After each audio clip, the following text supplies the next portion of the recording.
Welcome to A Pleasant Solution, Embracing an Organized Life. I'm your host, certified life coach, professional organizer, and home life expert, Amelia Pleasant Kennedy. And I help folks permanently eliminate clutter in their homes and lives. On this podcast, we'll go beyond the basics of home organization to talk about why a clutter-free mindset is essential to an aligned and sustainable lifestyle. If you're someone with a to-do list, if you're managing a household, and if you're caring for others, this podcast is for you. Let's dive in.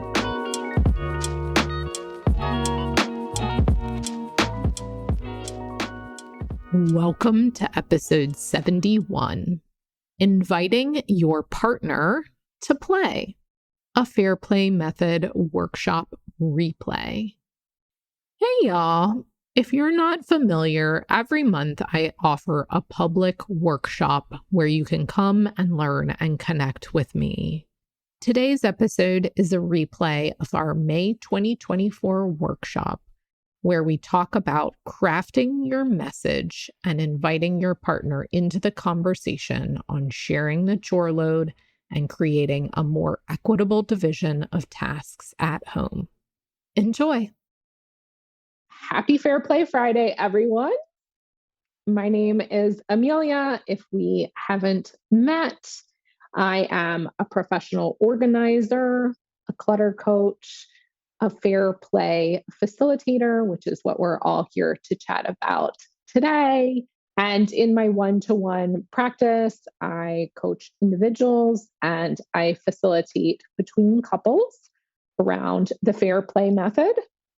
We talk a lot about emotions and clutter with folks, as well as offer mindset coaching for professional organizers and entrepreneurs.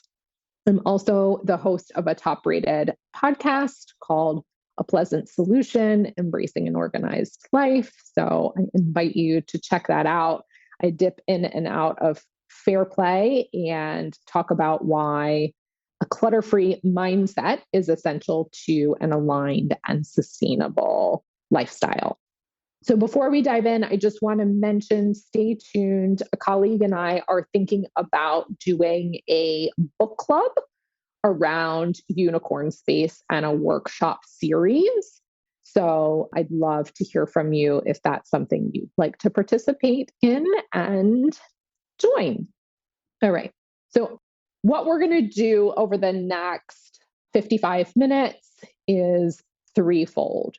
We're going to define your personal intention behind why you want to invite your partner to play. We're going to identify their buy-in because there are multiple people in this conversation, and we want to look at it from a place of why this is appealing to them so that we can get them on board. We're going to do some work around crafting your invitation. And my goal is to really have a large portion of this conversation to be around your individual topics and questions and concerns. So I delivered a presentation specifically on communication strategies a couple of months ago to Target and through the Fair Play method. And it was really about negotiating the chore load. And so I want to just preface this entire presentation by saying conversation strategies, listening, negotiating, hearing one another, that really is the core of all of this work. And it's about acknowledging that change is difficult for both parties involved in this conversation. So I'm going to share a poll and just invite you to think about and share with a group through voting what's the primary obstacle you see with inviting your partner to play. So let me launch that. Hopefully, can everybody see that? Yeah. Thumbs up. Can you see the poll? What's your primary obstacle you see with inviting your partner to play? Finding uninterrupted time to talk, feeling like I have to convince them of why, thinking that because I have more time, I should handle more of the tasks, assuming my partner won't listen or engage. I'm not sure of how to start or where to go next. Thinking it's easier to do myself than teaching someone else how. We've tried in the past, but are at square one. So the top two were feeling like I have to convince them of why it matters. And we've tried in the past, but we are back to square one. Totally. I hear you 100%. And the first part of this is really going to be defining your intention and why you want to invite your partner to play. So I'd love for you to grab a piece of paper, open up a notes section on your computer so that you can write down some of your ideas. Okay. So the first thing I want to let you know is it's important to accept that you're only one piece of this puzzle when it comes to the conversation around inviting your partner to play. And I feel like it's necessary to make that transparent because a lot of this work feels like we need to convince them to join. And that isn't always the case. So we want to set ourselves up by doing our individual pre-work so that when we come to the conversation, we're clear on why we think this matters, why it's important, and why we really value our partner's input in the conversation. So again, essential components, right? We've got individual one, we've got individual two, and this idea of working through collective communication, which isn't the topic solely of this call, communication strategies, but knowing that just because you invite your partner to play doesn't mean it's going to happen. And you might have to revisit the topic and take different angles and take different strategies over time. So what do I mean when I say setting yourself up for success by doing your pre-work? I know that this feels like a little bit nuts, especially when you are the default individual, the primary parent, the primary household manager. But really, we actually will enter into this negotiation best when we know what our own areas of work are. So I encourage you to acknowledge what feels unfair and the anger that you might be feeling. Fill in your favorite emotion there. Seek therapy if necessary for yourself before inviting your partner to play, coaching if that's relevant. But we want to enter into this conversation from a space of neutrality and openness for it to be the most successful. It creates common ground for negotiations. And that's the point that I want to get across. It's not that I believe that you yourself, that we need to change dramatically in order to make this happen, but just to know what is next. So we want to see ourselves in control of our choices and our perspectives and understand that our partner's discomfort along the way is going to be part of the process. So whether you have a piece of paper or an open note, I would love for you to pause for a moment and think about what your true intention is in going into this work of inviting your partner to play. So a lot of this work really shines when we look at our own personal values and stories. And I'm going to bring up a values chart here in a moment. Sometimes this work really shines when we think about it through a lens of being a generational example to others, to the kids in our family, and to our community. Some reasons might be to reconnect with your partner on an emotional level for long-term satisfaction, to up-level in your paid work, of course, a valid reason for inviting your partner to play, to reclaim your right to be interesting.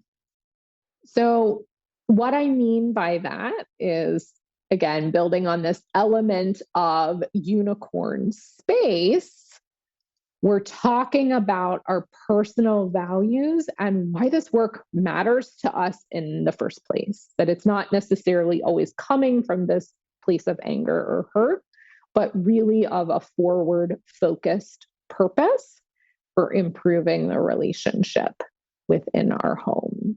So I'm going to share with you, there's this great list of values that is in the Unicorn Space book, is just one of those elements where you might be able to engage your partner. So take a look at these values, and it says circle your top 3 and cross out the ones that you could do without. But really, I want you to just kind of hone in on purposeful values, vibes, energy, etc., that you really want within your household, within your partnership. Because when we talk about our reason why, our intention for inviting our partner to play, these are really important elements of our why. And it'll just give you creativity, curiosity, and there's one more. Connection and completion are just kind of free values. So I'm going to bring back up here just this idea of our intention and giving you some ideas. These might not be relevant for you, but ultimately what I want you to walk away with is defining and being able to complete this sentence. My intention for sharing the chore load, the tasks, the care responsibilities in our household, my intention for having hard conversations is that I want X, Y, or Z. And I give you a minute to complete that for yourself. Because I truly believe that what you want matters. And there's a way to create a win-win situation where when you are clear with your intention and what you want, we can see it as a valuable contribution that is supportive of our partner and everyone else in the household as well, that it's a win-win for them. All right. Section 2. Now we want to kind of flip it and define the reason why your partner would even listen to this conversation or buy into the conversation in the first place. And the takeaway here is that change happens one conversation at a time. And so for those of you that might have had this conversation before, again, it's looping back, maybe taking a different perspective, using a different tool, taking a different angle, because really this work takes time and happens one conversation at a time. All right. What are some of the benefits? If you guys have read the book, if you've had these conversations before, these are benefits to you. But really, again, when we're looking at this topic from our partner's perspective, these might be some of the reasons why we can create buy-in for them, right? We have to own those reasons why we're pursuing this work, because we can then help our partners see that these are absolutely valuable and valid reasons why we can have these hard conversations and negotiate the chore load. So, looking at it from the other person's perspective, dedicated time for discussing logistics versus all of the time, right? You might have a partner who's like, oh, it just seems like this is all we talk about. Assumptions and judgments, again, putting yourself in your partner's shoes or the person who is not the default parent or not the default house manager. They may feel like there's always assumptions being made or judgments being made. And a benefit to pursuing this work can be that there's less of that. And our goal is always kind of better listening and recalibrating your perception of what's happening in the situation to seeing each person's intent, because oftentimes we think that someone means one thing and may be making an assumption when their intent is something different. So that's where it goes back to our own work of kind of recalibrating from our default responses that may have built up in the past, our default internal responses, to a more neutral playing field. And transparency and vulnerability for both parts, when we learn to step into that, actually creates more connection. So, again, when we talk about the challenges of this work, as the person inviting your partner to play, it's just a baseline rule to expect resistance and defensiveness. And think about this as a negotiation. My colleague, Shauna Samuel, did a great podcast on this particular topic. And she was talking about how negotiations can just be seen as normal and not necessarily a battle of one person getting more and one person getting less, but just as the pathway to the result that everyone wants. So, resistance and defensiveness to change is a natural human response. And so when we expect it, we're not thrown off about it.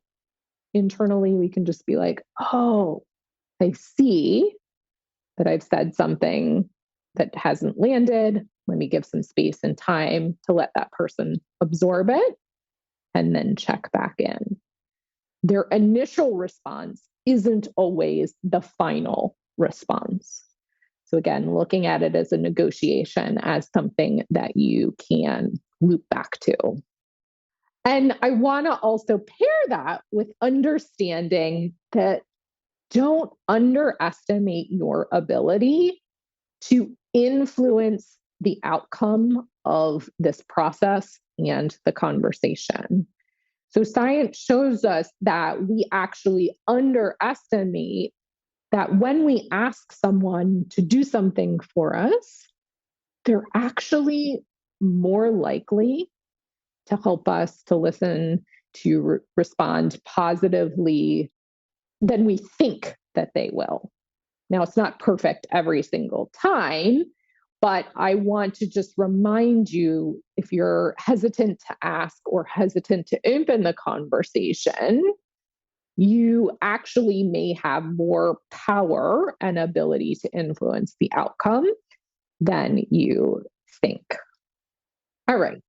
So now let's just get into the how of how to invite someone to play. Because again, we're looking at it from their perspective, not necessarily our own. And one important strategy is just to depersonalize the topic. So it's not about me. It's not about you. It's not about the past and what has happened or what's gone wrong. It's the work that is in the center, and that is the common enemy, not our approach to one another. It's just there's this collective set of tasks: caring for children, caring for elders, caring for our home, that exists in between us. And that's where the fair play cards kind of shine, is that you physically can put the work, the care task in between the two of you and say, like, this is what we need to problem solve. It's not about us. We've just decided it needs to get done. So let's figure out how. I add this in here because I'm working with a client right now, and I've heard this from several men. We have to be careful not to overeducate about the problem, right? We're often in this knee deep, waist deep, and we're just like, we know all the things that are wrong. Here are some videos, here are some books. Like, here, can you just learn about this a little bit more? And maybe your eyes will be opened. That's not always the best way to invite someone to engage by throwing education at them. Again, that might be the resistance, the defensiveness. Instead, we're going to offer solutions, not focusing on the problem. We don't want to say, like, here's the problem we have to solve. We can take the steps to notice the solutions and focus mostly on those. It's not about the past, it's about the future and sharing that explicitly.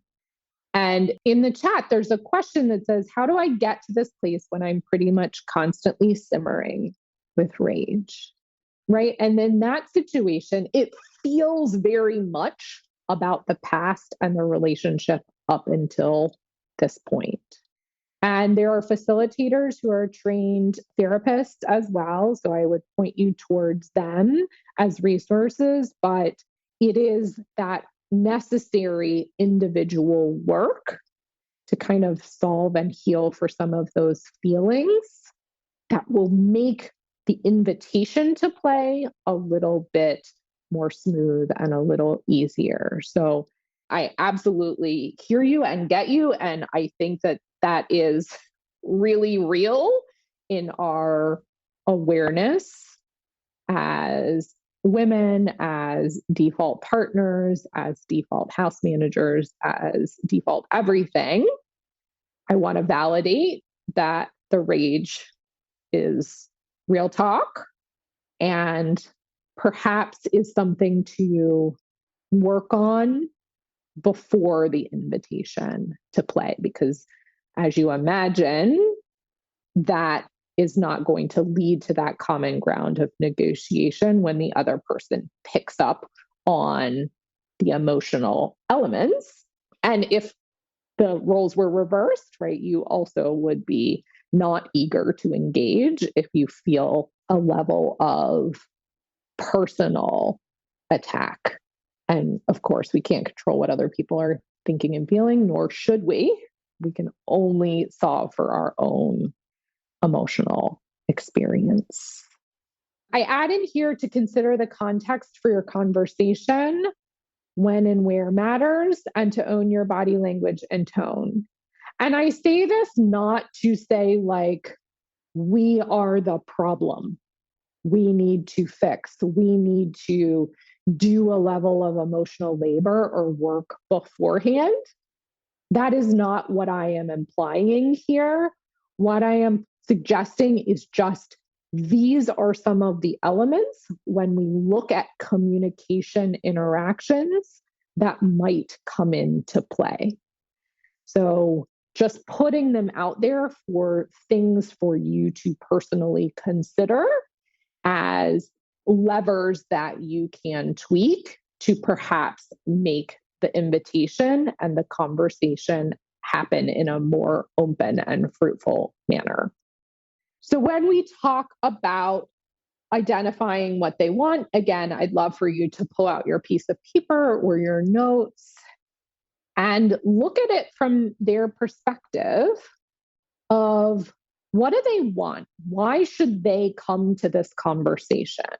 Right? When we look at business and marketing and selling, we're always thinking like, hey, what does the customer, the client want? How can I meet them where they are and invite them to see why my solution matters?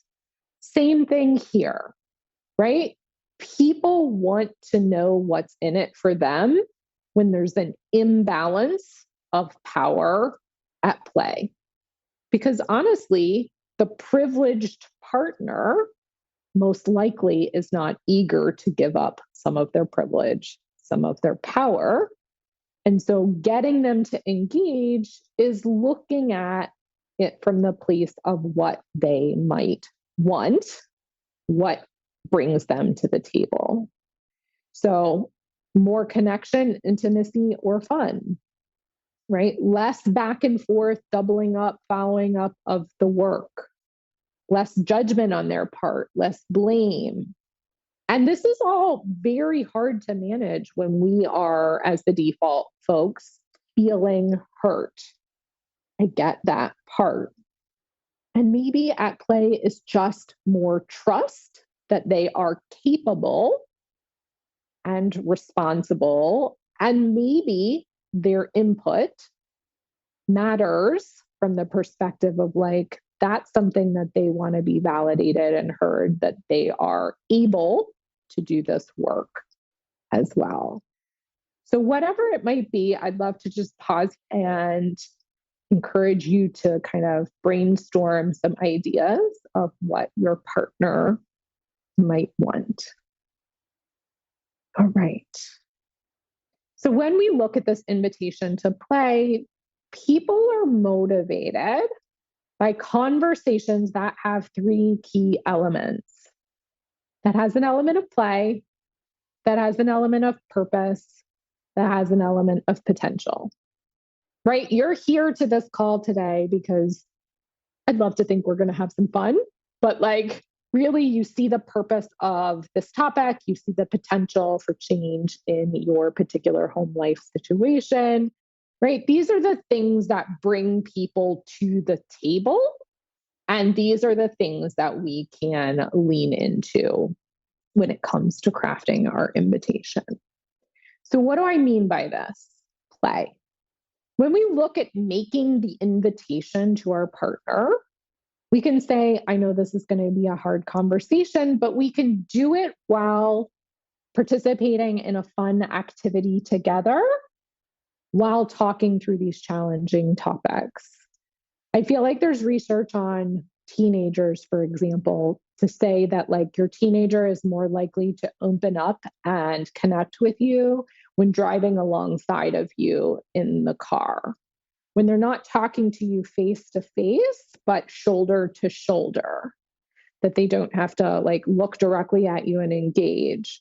And a similar idea is available here, right? When we're going on a hike, when we're going bowling, when we're throwing axes, when we're at our favorite bar or coffee shop or whatever it might be, if we're doing something fun together, it makes the conversation happen in a more comforting place because we have the ability to put some of our attention to the activity and that fun element while addressing something that is potentially prickly or difficult. When we talk about purpose, again, back to those values, back to their wants, right? What is the purpose behind engaging in this whole topic? If you can get clear for that for your partner, that is not just from your perspective, but from theirs, we create a win-win in the dynamic. And again, potential staying future focused on what they're making possible through participation. Like, what does this say for our partnership and marriage long term? Like, we might not break up. And so let's focus on that, for example. Or we might not have to go through as much of a rocky patch if we are better with our communication tactics. So I just want to offer a couple fun questions to match each. When we talk about play, you could ask your partner, what do you think it's like in my brain every single day? And see what they say.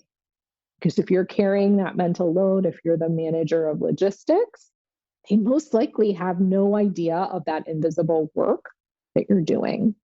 And if there's an element of ADHD coming into play, right, there might be differing levels of noise. And conversely, like, tell me what it's like inside of your head. I have no idea. In terms of purpose, let's put a time limit and structure to our conversations about logistics. So we're not talking about it all the time, right? What makes sense for you? leaning into that purpose, inviting their input of why we're focusing on this solution. And then potential, like, what if we stopped making each other the sticking point and made the work, the tasks, the logistics, the enemy? Like, what would be possible for our relationship if we leaned into that idea? All right, just a couple more slides, and then we're going to open it up for conversation. So hopefully you have a general sense of why you want to invite your partner to play and your intention. Hopefully you have a little bit of an element of what they want from this, or how they could benefit from participating in this conversation.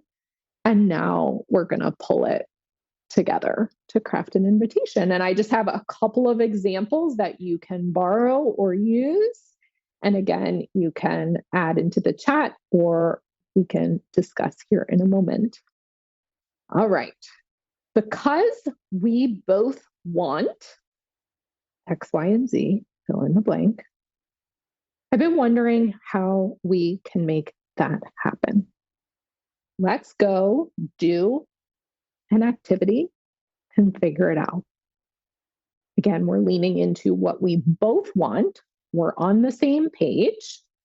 Let's lean into a solution. Let's go have some fun. Focus on potential. Okay. I've noticed that we aren't X, Y, and Z. We're not doing this. We're not in line with our mission, our values, spending as much time together, feeling as connected. I'd love to hear your thoughts and input. Let's go do an activity and figure it out. Again, inviting their perspective is helpful, and it's hard. I get that. And here's the last one. I've noticed, I've been feeling, fill in your emotion. I'd love to share this with you. I have a few solutions that would benefit us both. And then you're going to offer your intention. This is why this matters to me. All right. I would love to kind of put this all together now and talk about it, engage, get some feedback, hear your thoughts. And sorry for the folks who are watching the replay that you couldn't attend live to this portion of the conversation, because this is really what we're here for. All right, y'all. Have a great day. Have a great day, everybody. Bye. If you're new to the Fair Play method and want to learn more, head to the show notes to grab your own set of printable cards and activity guide. Be sure to send me a DM on Instagram @apleasantsolution with your questions.